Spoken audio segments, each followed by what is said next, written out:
Hello students आज हम लोग संज्ञा के किस प्रकार से संज्ञा में भाववाचक संज्ञा को और दूसरे तरीके से भी बनाए जा सकते हैं, किन किन शब्दों से बनाए जा सकते हैं, उसके बारे में हम लोग इस वीडियो में चर्चा करेंगे। पिछले वीडियो तक में मैं आप लोगों को संज्ञा के 5 भेदों बताई थी। संज्ञा के 5 भेदों से हम लोग परिचित हो चुके हैं। संज्ञा के व्यक्तिवाचक संज्ञा, जातिवाचक संज्ञा, द्रव्यवाचक संज्ञा, समूहवाचक संज्ञा और भाववाचक संज्ञा से हम अच्छी तरह से परिचित हो चुके हैं। व्यक्तिवाचक, जातिवाचक, भाववाचक, द्रव्यवाचक और समूहवाचक ये 5 भेद संज्ञा के हैं। किंतु भाववाचक संज्ञा के साथ ऐसा होता है कि भाववाचक संज्ञा को हम विभिन्न प्रकार के शब्दों से ही बनाते हैं। वे कौन कौन से शब्द हैं जिनसे हम भाववाचक संज्ञा को बना सकते हैं? तो भाववाचक संज्ञा की रचना, भाववाचक संज्ञाओं की रचना, यहाँ पर हम मूलतः देखते हैं कि भाववाचक संज्ञा 5 प्रकार के शब्दों से बनती है।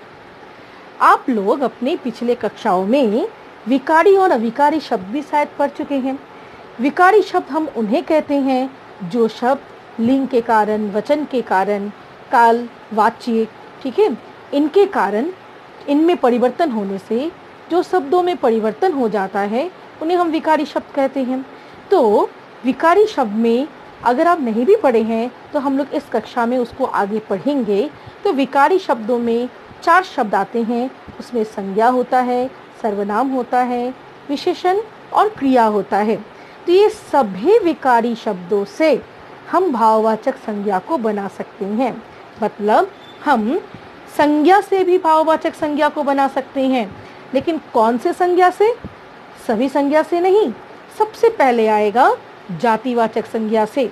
भाववाचक संज्ञा 5 प्रकार के शब्दों से बनती है। पहला हुआ जातिवाचक संज्ञा। जातिवाचक संज्ञा से हम भाववाचक संज्ञा बना सकते हैं। जातिवाचक संज्ञा किसे हम जातिवाचक संज्ञा कहते हैं? ऐसे शब्द जिससे किसी वस्तु, पदार्थ या प्राणी के जाति या वर्ग का बोध हो, उन शब्दों को हम जातिवाचक संज्ञा कहते हैं। जैसे कि अभिनेता, अभिनेता कहने से एक अभिनेता जाति का बोध होता है। कोई एक खास व्यक्ति को हम अभिनेता नहीं कहेंगे। अभिनेता कहने से पूरे विश्व में सभी अभिनेताओं का बोध होता है। तो अभिनेता फिर जातिवाचक संज्ञा हुआ। किसी खास व्यक्ति का नहीं बल्कि एक खास जाति का, एक खास वर्ग के लोगों का बोध कराता है, इसलिए अभिनेता जातिवाचक संज्ञा है। इससे अगर हमें भाववाचक संज्ञा बनाना है, हम भाववाचक संज्ञा किसे कहते हैं? जिससे हमें किसी व्यक्ति के, वस्तु के, स्थान के भाव का बोध होता है, दशा या अवस्था का बोध होता है, गुण या दोष का बोध होता है या कार्य का बोध होता है। तो अभिनेता अभिनय करते हैं। ये जो अभिनय उनका कार्य है, ये लेकिन भाव है। अभिनय ऐसा भाव है जिसे हम छू नहीं सकते, जिसे हम देख तो सकते हैं लेकिन हमें मन की आंखों से देखना पड़ता है। हम अनुभव करते हैं, ठीक है। हम किसी व्यक्ति को देखते हैं वो क्या कर रहा है। किसी व्यक्ति को हम मंच पर कुछ करते हुए देखते हैं। मंच पर हम उसके द्वारा किए जाने वाले गतिविधियों को देखकर हमें अनुभव करना पड़ता है उसके अभिनय को, कि वो अभिनय कर रहा है। इसलिए भाववाचक संज्ञा के साथ ऐसा होता है कि जो शब्द भाववाचक संज्ञा होते हैं या जो भाववाचक संज्ञा हैं उन्हें हम छू नहीं सकते, कभी कभी तो हम देख भी नहीं सकते। उन्हें हमें मन की आंखों से, अर्थात उन्हें हमें अनुभव करना होता है।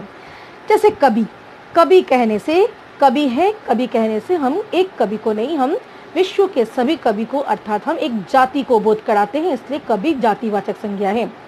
इससे कवि से अगर हमें भाववाचक कवि से कवि को परिवर्तित करते हैं तो कवि से कवित्व बनता है। ये कवित्व देखने वाली चीज़ नहीं है, छूने वाली भी नहीं है। ये किसी व्यक्ति के अपने अंदर होता है, अपने भीतर होता है, उसे अनुभव करना पड़ता है। ये कवित्व व्यक्ति में खुद समाया होता है। कवियों में कवित्व होता है। दास, दास मतलब होता है नौकर या गरीब स्वभाव। दास की दासता, ठीक है। ईश्वर के सामने जब हम जाते हैं, प्रभु के सामने हम माथा टेक लेते हैं, कोई कितना भी अमीर हो, क्योंकि उसमें दासता का भाव होता है जो हम दिखाते नहीं हैं, जो हम मतलब जिसे हम दासता का भाव ऐसा है, वो कोई ऑब्जेक्ट या वस्तु नहीं है जिससे हम देख सके, वो अनुभव किया जाता है, उसे हम छू भी नहीं सकते, वो अंतरात्मा में होता है, मन में होता है दासता। ये भाववाचक संज्ञा है। दास से बना दासता, ठीक है, जो अपने स्वामी के समक्ष, अपने प्रभु के समक्ष दिखाई जाती है। मतलब उस दासता का भाव अपने स्वामी के सम्मुख या फिर अपने प्रभु के सम्मुख अपने आप ही आ जाती है, दासता रहती है, दास का दासता वहाँ पे होती है, ठीक है। वो उग्र नहीं बनता है ना उस समय, तो ये उसका दासता है। दासता ऐसा है जिसे हमें अनुभव करना पड़ता है, जिसे हम छू तो नहीं सकते, देख भी नहीं सकते, ठीक है। ये अंदर होता है, मनुष्य के भीतर होता है। तो ये वहाँ जातिवाचक संज्ञा से भाववाचक संज्ञा का बनना, विकारी शब्द है जातिवाचक संज्ञा। सर्वनाम से भी भाववाचक संज्ञा। नेक्स्ट है न सर्वनाम, अगला है सर्वनाम। सर्वनाम भी दूसरा विकारी शब्द है। सारे बदलने वाले सब संज्ञा, सर्वनाम जो भी है, क्रिया, विशेषण, ये सारे समय के साथ, ठीक है, बदल जाते हैं। लिंग में परिवर्तन होने से, वचन में परिवर्तन होने से, काल में परिवर्तन होने से, ठीक है। तो ये ऐसे ऐसे समय में ये बदलने वाले शब्द हैं, इसलिए ये सारे विकारी शब्द हैं। इन सारे विकारी शब्दों से हम भाववाचक संज्ञा बना सकते हैं। अपना, अपनत्व, आप, आपा, निज, निजत्व, ये सारे भाववाचक संज्ञा है। ये भाव है, ठीक है, ये भाव है, ये हमारा भाव होता है, मनुष्य का अंतर्मन का भाव होता है। अपनत्व, आपा, निजत्व, ये सारे भाववाचक संज्ञा हैं। आगे आते हैं विशेषण। विशेषण, विशेषण से भी हम भाववाचक संज्ञा बना सकते हैं। विशेषण स्पेलिंग थोड़ा सा,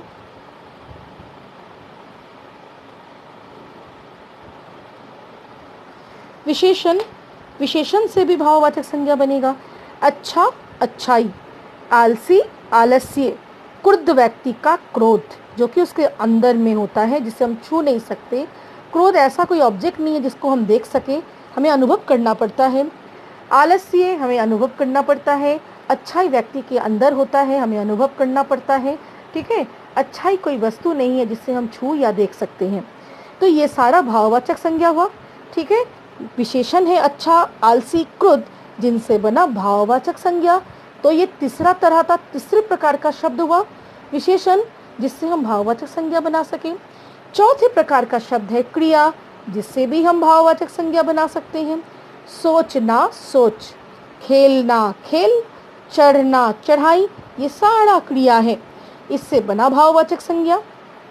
सोच, खेल, चढ़ाई, ये है भाववाचक संज्ञा। अव्यय, अवयव या अविकारी शब्द। अवयव मतलब अविकारी शब्द, जो शब्द नहीं बदलते हैं किसी भी हालत में, उन्हें हम अविकारी शब्द कहते हैं। जैसे कि निकट, निकट है, शीघ्र है, ये सारे अवयव है, ठीक है। ये निकट, शीघ्र, ये अवयव है, जिसे हम भाववाचक संज्ञा बनाएंगे।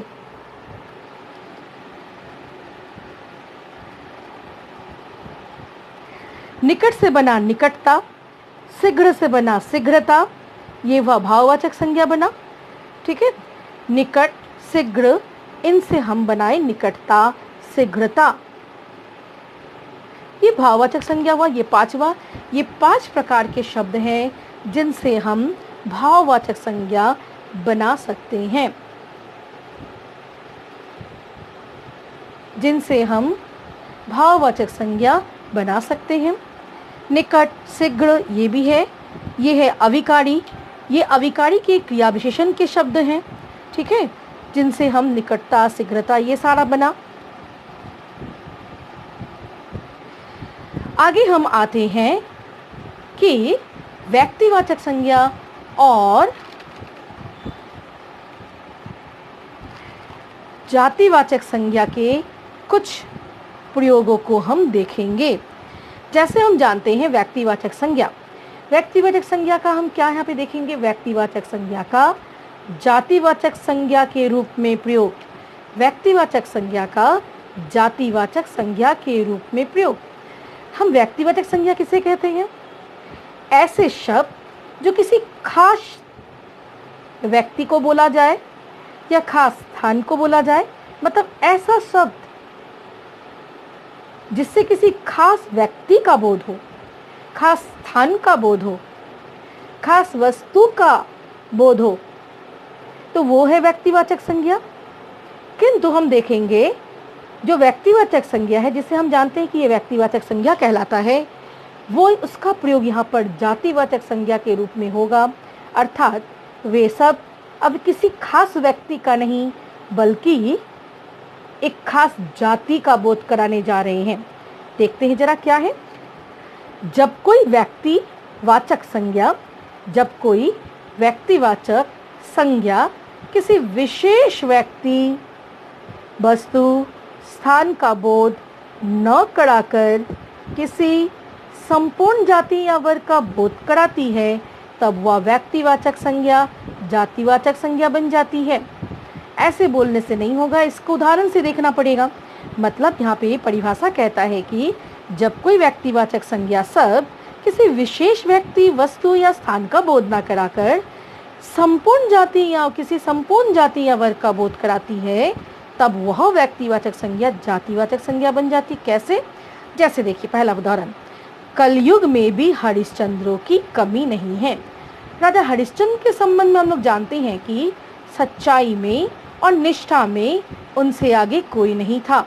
ठीक है, राजा हरिश्चंद्र सत्यवादी हरिश्चंद्र के नाम से जाने जाते हैं। जब कलयुग में भी हम जानते हैं कि कलयुग में मिथ्यावादियों का और जो बेईमान लोगों का समय हो गया है, हम ऐसा बोलते हैं कि अब जैसे सत्यवादियों का कोई जमाना ही नहीं रहा। लेकिन जब हम देखते हैं कि नहीं, कुछ लोग में अब भी सत्यवादिता, कुछ लोग में अब भी सच्चाई बाकी है, निष्ठा बाकी है, तब हम ऐसा कहते हैं कि कलयुग में भी हरिश्चंद्रों की कमी नहीं है। यहाँ पर हरिश्चंद्र कहकर, हरिश्चंद्र जो सत्य और निष्ठा का प्रतीक है, हरिश्चंद्रों कहकर हम पूरे उस जाति को हम संबोधित कर रहे हैं, पूरे उस जाति के बारे में बता रहे हैं जिसमें सच्चाई और निष्ठा है।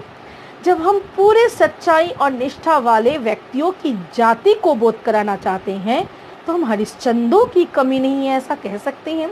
यहाँ पर हरिश्चंद्र किसी एक व्यक्ति के लिए नहीं आया है। यहाँ पर हरिश्चंद्र व्यक्तिवाचक संज्ञा होते हुए भी व्यक्तिवाचक नहीं है, क्योंकि ये खास किसी व्यक्ति के लिए नहीं आया है। ये एक जाति को, जो निष्ठा और सच्चाई से भरा हुआ है, वैसे व्यक्तियों के समूह को या वैसे व्यक्तियों के जाति को बोला गया है। मतलब कलयुग में भी हरिश्चंद्रों की कमी नहीं है।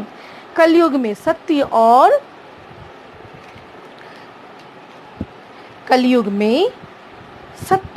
निष्ठावान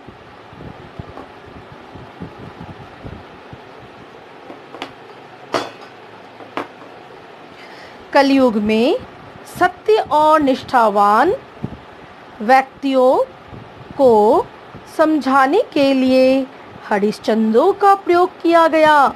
हरिश्चंद्र सब व्यक्तिवाचक संज्ञा होते हुए यहाँ जातिवाचक संज्ञा है।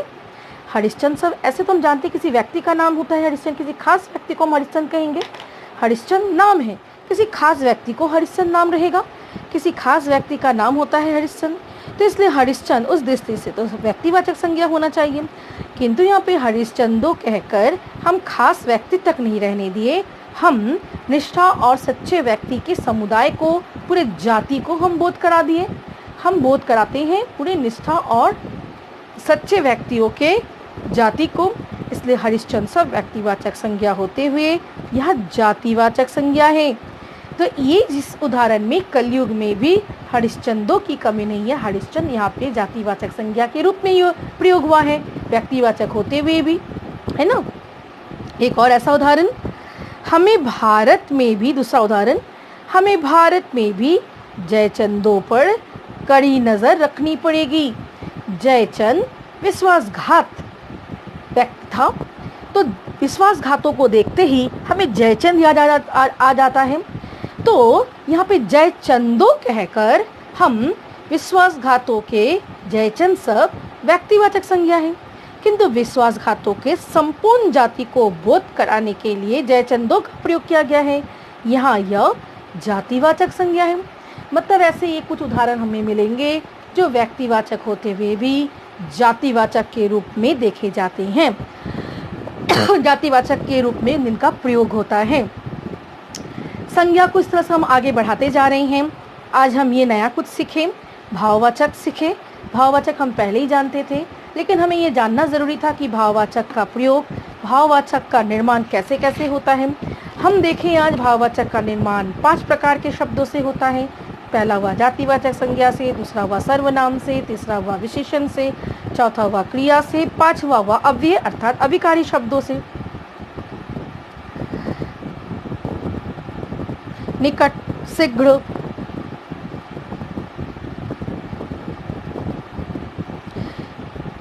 ये सारे थे क्रिया विशेषण के शब्द। फिर हम देखते हैं कि व्यक्तिवाचक हम पहले ही पढ़ चुके हैं, जातिवाचक भी पढ़ चुके हैं, लेकिन व्यक्तिवाचक का जो अर्थ था यहाँ पर थोड़ा सा अर्थ बदल गया है। व्यक्तिवाचक जिसे हम जानते हैं व्यक्तिवाचक संज्ञा, अब वो कभी कभी व्यक्तिवाचक न रहकर जातिवाचक बन जाता है। तो जब व्यक्तिवाचक संज्ञा किसी जाति विशेष को या किसी वर्ग विशेष का बोध कराती है, संज्ञा शब्द व्यक्तिवाचक संज्ञा शब्द, उसमें वो व्यक्तिवाचक संज्ञा ना होकर वो जातिवाचक संज्ञा बन जाता है। इसके हम 2 उदाहरण देखें। अगले वीडियो में मैं आप लोगों को और भी नया कुछ दिखाऊंगी। तो आज आप इतना तक ही आप रेडी कीजिए, इसे आप कॉपी में लिख लीजिए, पढ़िए, समझिए। आपको मैं अभ्यास कार्य आपके लिए मैं बना रही हूँ, जिसे आप अभ्यास भी करेंगे। पीछे के सारे पढ़ाइयों को आप उसको रिवीजन भी करते जाइएगा, अभ्यास करते जाइएगा। तो आज मैं यहीं तक रखती हूँ। धन्यवाद।